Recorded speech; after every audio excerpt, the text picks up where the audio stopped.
আসেন ভাই, কিস্তির টাকা নিয়ে আসেন। ভাইজানের ডাইকে কোনো লাভ হইব না, ভাইজানের বাড়িতে নাই।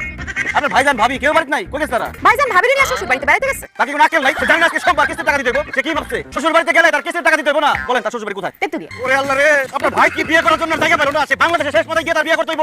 এখন আমি তেতুলিয়া যাব কিভাবে? সদস্য নাম্বার 405 মাসুম বাজার। মাসুম কাকা, কিস্তির টাকা নিয়ে আসেন। আরে ডাইকে আপনার আব্বা বাড়িতে নাই। আপনার আব্বা বাড়িতে নাই? ডাক্তারের কাছে গেছে, আব্বা শরীরটা ভালো না। কি জমিদার একজন কিস্তির টাকা না দিয়ে শ্বশুর বাড়িতে বেড়াতে গেছে, আরেকজন ডাক্তার কাছে গেছে। এটা তো লঙ্গি আমি একটা বিপদে পড়লাম। কোথায় গেছে সে ডাক্তার দেখাইতে? টেকনাফ। ইয়া আল্লাহ, বাংলাদেশের আরেক শেষ কথা। ইয়া আল্লাহ, আমি এখন কিস্তির টাকা কিভাবে উঠাবো, কি করবো, জবাব দিব কি?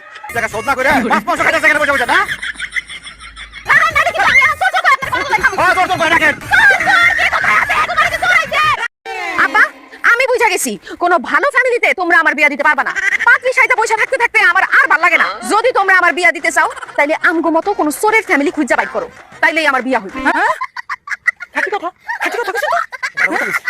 কি নাম তোমার? আমার নাম রাহা, আমি নাচতে পারি, গাইতে পারি, আমার টিকটকে 2 লাখ ফলোয়ার। বয়স কত তোমার? কিসে পড়ো? আমি ক্লাস 8 এ পড়ি, আমার বয়স 14 বছর 6 মাস। আমু তুমি যাও তো, মামুনি যাও, পাশে যাও। নেক্সট। তুমি কি অভিনয় করতে পারো? কি করে? হাসতেছো কেন? আগুনটা নাকি? হাসতেছো কেন তুমি? লজ্জা নাই? লজ্জা পেলে আসছো কেন এখানে? সেটা বলতে লজ্জা নাই? আরে ভাই রে ভাই, এই যাও। শোনো, আমাদের নাচ গান লাগবে না, এখানে অভিনয় লাগবে। আমার বউয়ের অভিনয় করতে পারবে? না, আমি তোমার বইয়ের অভিনয় করতে পারবো না। আমি তোমার সত্যি সত্যি বউ হতে চাই, কারণ তোমাকে আমার অনেক ভালো লাগছে। তোমাকে আনছো অভিনয় করতে, তুই বলছো বিয়ে করবো? যাও। না আমি যাবো না, আমি বিয়ে করে তারপরে যাবো। কি রে? এই, যাও বলছি, যাও। না আমি যাবো।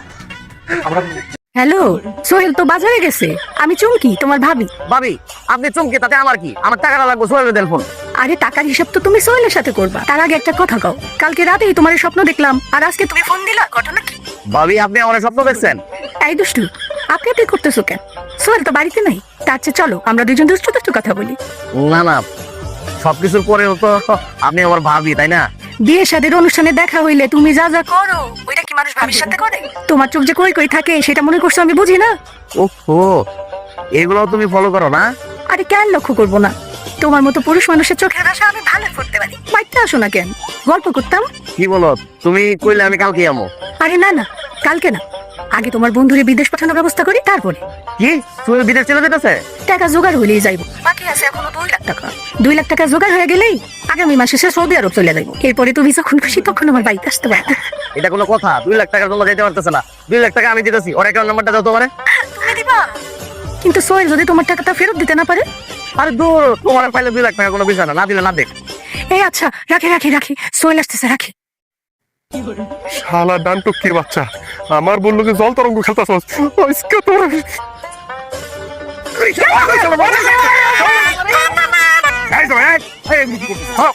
আরে আব্বা, এই হারামির বাচ্চারা মারতাছি, ও আমার বোর হাত ধরে কথা বলতেছে। সে কি তুমি জানো? জানি, বদমাইশ শালা। সে আমার পাশের বাড়িতে থাকে, আমার স্বাস্থ্য ভাই তোমার পারভিনের চাচা। সে